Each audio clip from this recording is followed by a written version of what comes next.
If you've ever noticed an obelisk in a cemetery, or stood in front of the Washington Monument, or noticed the pyramids on the back of the $1 bill, or considered why do we have famous hotels in Las Vegas that are designed to look like ancient Egypt, and if you ask yourself, why do we continue to borrow the visual language of ancient Egypt, a civilization that ended 2,000 years ago, or if the architecture and pop culture of the names in entire cities like Memphis, Tennessee really stick with you and really have you asking, what is it about this time and place that we continue to replicate and let it resonate? If those are questions you've asked yourself, then today's book just might be for you. Today, I'll be reviewing Ancient Egyptian Art and Architecture, a very short introduction by Christina Riggs. Welcome to Spencer Reads Everything. I'm your host, Spencer Duncan, and today we're diving into the art and architecture of one of the most iconic civilizations in human history, but not necessarily in the way that you might expect. I picked this book up because I've been working my way through the very short introduction series, especially those that cover ancient civilizations. They're compact, well-researched, and usually written by leading scholars in the field, which makes them perfect for both general readers and for someone like me who's building out a broader understanding of the early civilizations for my history channel, which is History Unraveled with Dr. Duncan, where I make long-form videos trying to explain some of the most important elements of history, as well as short, punchy videos that I think ask the most important questions about the past. If that sounds interesting to you, please check out my channel, History Unraveled with Dr. Duncan. Or if this video sounds interesting to you, please go check out my playlist where I cover many more of these books in the very short introduction series. This book in particular, I was especially curious about because, let's be honest, Egyptian art is everywhere. It's in textbooks, it's in museums, it's in movies, it's in architecture, and yet rarely do we stop and question what we're actually seeing. This book doesn't just give you a timeline for temples and tombs, it actually asks bigger questions, something that I think these books actually do well. This one asks questions like, what do we mean when we even say Egyptian? Or what counts as art?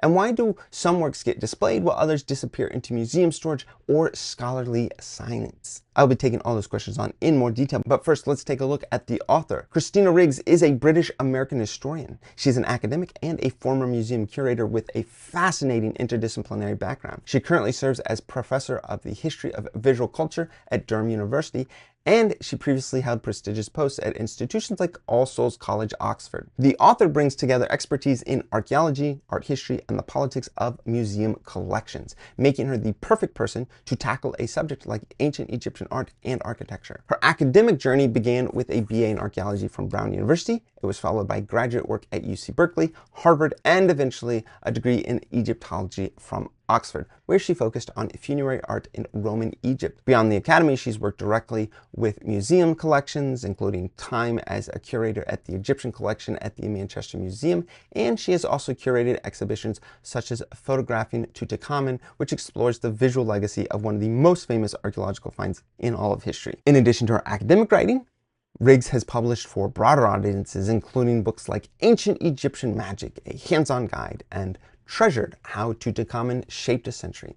Her recent work has focused heavily on the history and politics surrounding the 1922 discovery of King Tut's tomb, especially how photography, colonialism, and spectacle have shaped modern understandings of ancient Egypt, all of which play a part in this book. Speaking of which, let's take a look at this book. To be clear, this book is not a chronological tour through Egyptian monuments. We do not have enough time and space for that. Instead, it's a critical examination of how Egyptian art and architecture have been defined, interpreted, displayed, and often misunderstood. The author begins by unpacking the four words in the title, Ancient Egyptian Art and Architecture, to show that none of them are as straightforward as they seem. She emphasizes how modern academic disciplines and colonial collecting practices and museum display habits have shaped what we consider to be Egyptian art. Rather than focusing only on temples and tombs, the author explores materials like faience and statuary, and she considers the politics of museum collections and questions the Western art historical hierarchy that often places Egypt as a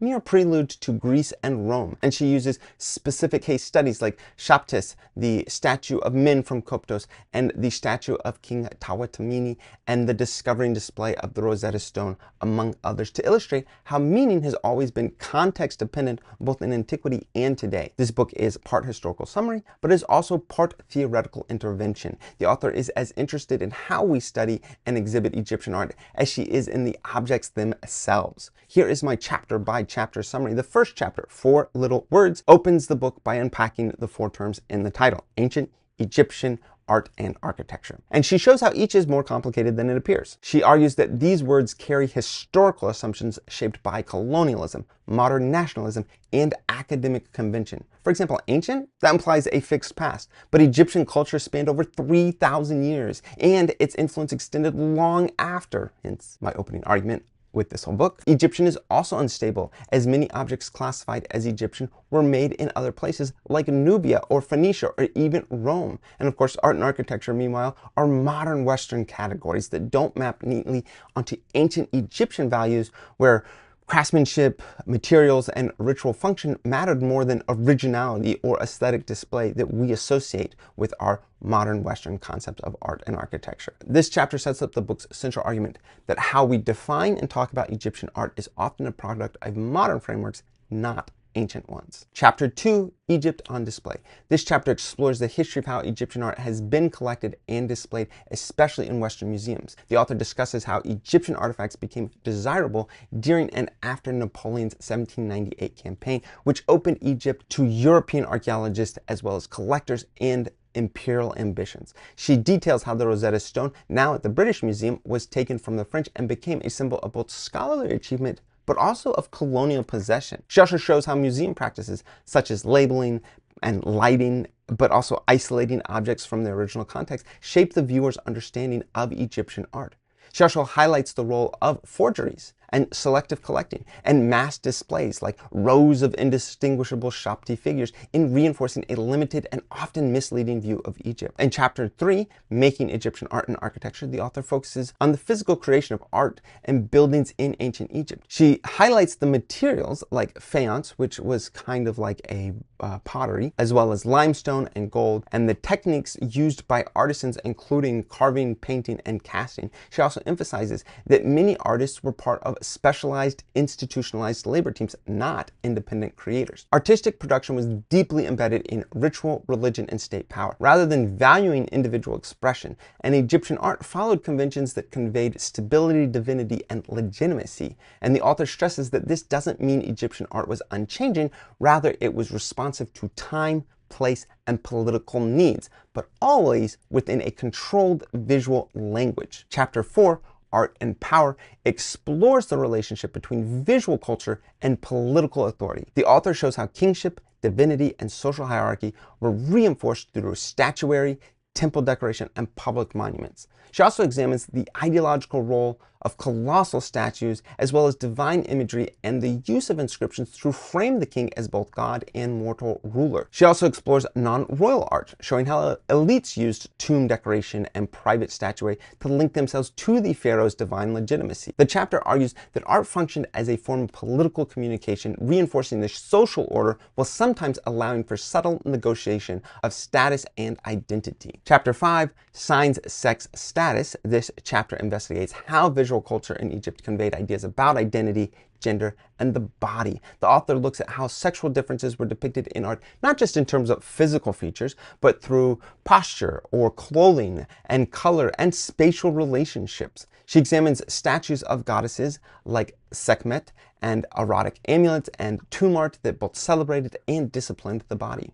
Hieroglyphs, wigs, and jewelry were not just decorative, they were signifiers of status, cosmology, and cultural belonging. The author also emphasizes how these signs were shaped by class. Elite men and women had access to a visual vocabulary that the poor did not, and these differences were literally carved into stone. Chapter 6, Out of Egypt, the final chapter, turns to Egypt's afterlives. It looks at how Egyptian art and architecture have been interpreted, copied, and commodified from antiquity to the present. The author examines Roman Egypt, early Christian appropriation of Egyptian spaces and imagery, Islamic era transformations, and the modern revival of Egyptian styles in the 19th and 20th century architecture, and much discussion around Egypt mania. She also returns to museums asking what it means to remove sacred, political, or funerary objects from their context and place them behind glass. The chapter challenges the reader to think critically about modern claims of ownership and authenticity and expertise, and it ends with a call for more reflective and responsible engagement with Egyptian material art. There are, of course, quite a few really important arguments that are being made throughout this book. I think I've already mentioned a fair amount of them, but let me refocus on 5 or 6 of them. The author makes a big focus on explaining that ancient Egyptian art should not be judged by Western aesthetic standards. She argues that categories like fine art, decoration, and craft are products of Enlightenment-era Europe and don't reflect how ancient Egyptians understood visual production. She pushes back against the hierarchy that favors Greek realism and originality over Egyptian symbolism and repetition. For ancient Egyptians, materials, symbolism, ritual function, and continuity mattered far more than novelty or individual authorship. Another big argument is also around the term Egyptian. It is historically unstable and politically loaded. The author highlights that many artifacts we label Egyptian were created outside of what we now call Egypt, or by people who were not ethnically Egyptian. For example, I've already mentioned the statue of King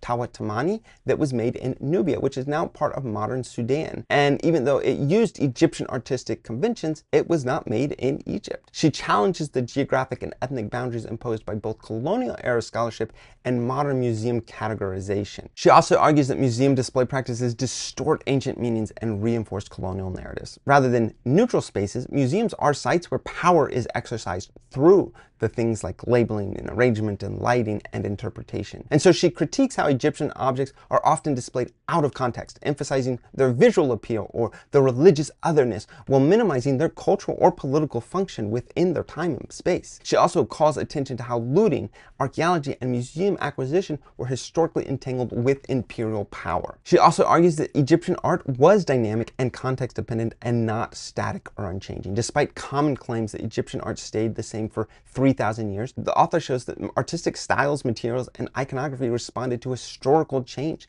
including shifts in power and religious belief and foreign influence. The repetition of certain forms wasn't due to lack of creativity, but was a deliberate symbolic choice aimed at sustaining cosmic and social order. She also argues that art and architecture were inseparable from religious and political ideology. She insists that you cannot meaningfully separate art from its function in temples and tombs and ritual life. Images were not simply decorative, they were active participants in the maintenance of divine order, as well as political authority and the afterlife. Temples, for example, were not just buildings, but they were complex symbolic spaces designed to echo cosmic principles and to support divine kingship. Finally, another key point that she argues is that our understanding of ancient Egypt has been shaped by modern politics, archaeology, and race. This is actually something that I try to help my students understand about any moment in time in history.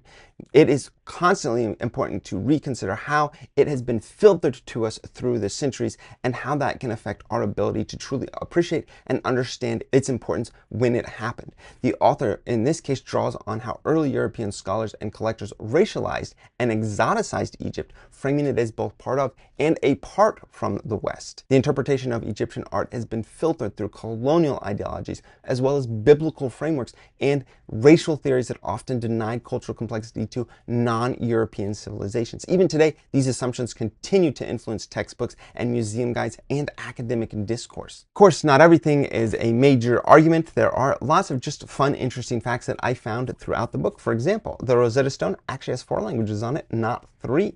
In addition to Greek hieroglyphic and Demotic inscriptions, there's also 19th century English.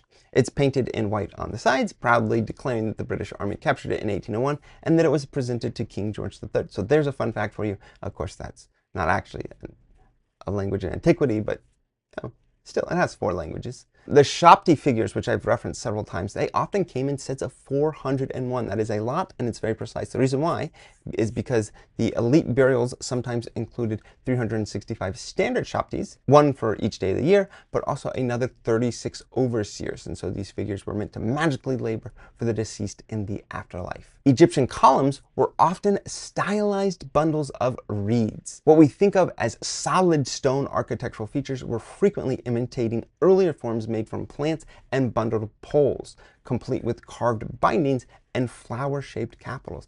I bet you have never considered that about why columns look the way that they do. The giant seated statues of Sekhmet were designed as a 730-piece set. Each represented one of the 365 days and nights of the year. That's why so many similar Sekhmet statues can now be found scattered across global museum collections. Many Egyptian statues were later mined for magic. In later centuries, people ground away parts of ancient statues to use the powdered stone for healing or ritual purposes. The oval gouges left on statues today show where stone was scraped off for reuse. We also see a similar attitude towards mummies. A certain male anatomy was actually removable from the statue of Min. Rather than carve the whole statue from a single piece of stone, which actually would have caused it to crack, artisans designed this statue and this particular part of it as a separate attachable part. Some surviving pieces appeared to have actually been swapped out or replaced over time. The famous black granite statue of King Tawatamani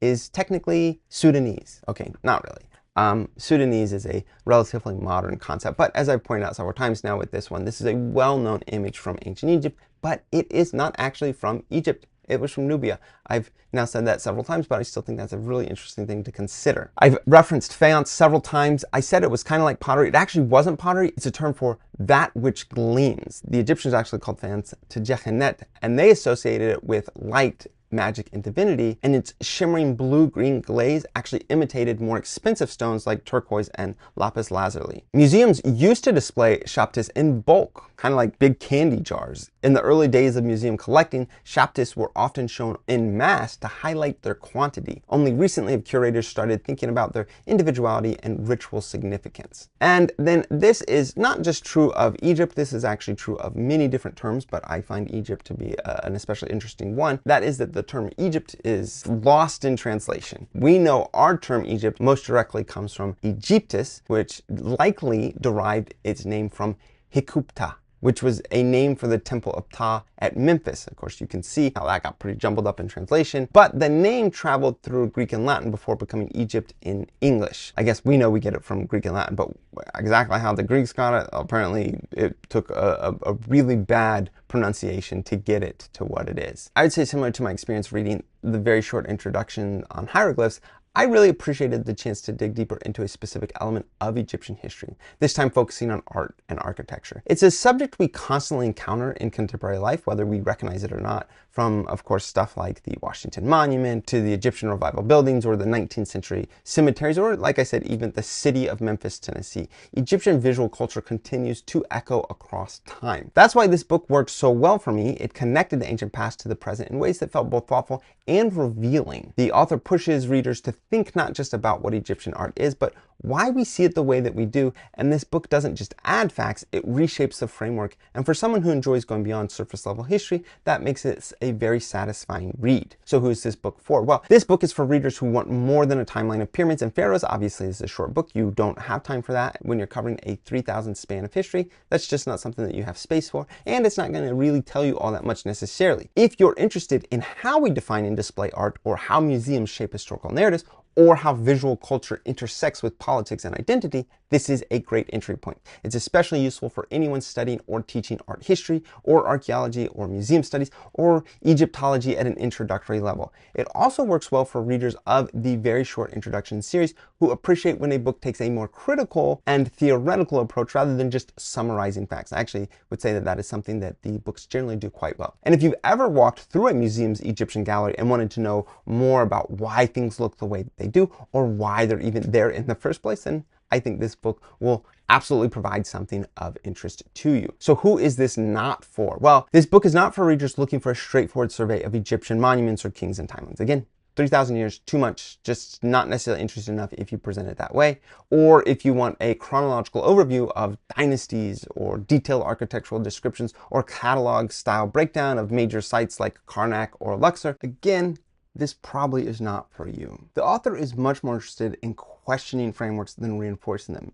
So it may also not work for those who prefer a more traditional or a celebratory approach to ancient history, especially readers who are uncomfortable with critiques of colonialism or museum practices or the Western canon of art history. This is a short book, but it expects a fair amount of reflection and doesn't always offer simple conclusions. This book is a great example of what the very short introduction series does very well. It takes a big familiar subject and peels it back to reveal the complexity underneath. Rather than just reviewing Egyptian temples or artworks, the author forces us to question what we think we know about Egypt, how its art has been defined, and how our modern ideas about race and empire, aesthetics, and museums continue to shape the narrative. It's short, but it's not simple, and that's what makes it worth reading. If you have read this one or any of the other very short introduction series that are also related to ancient Egypt, this is the fourth one that I have covered, or if you've read anything else by this author, please let me know what you think about this one or the author's other works. Please, I'd love to hear your thoughts. Go ahead and put those in the comments. And if you are enjoying this video,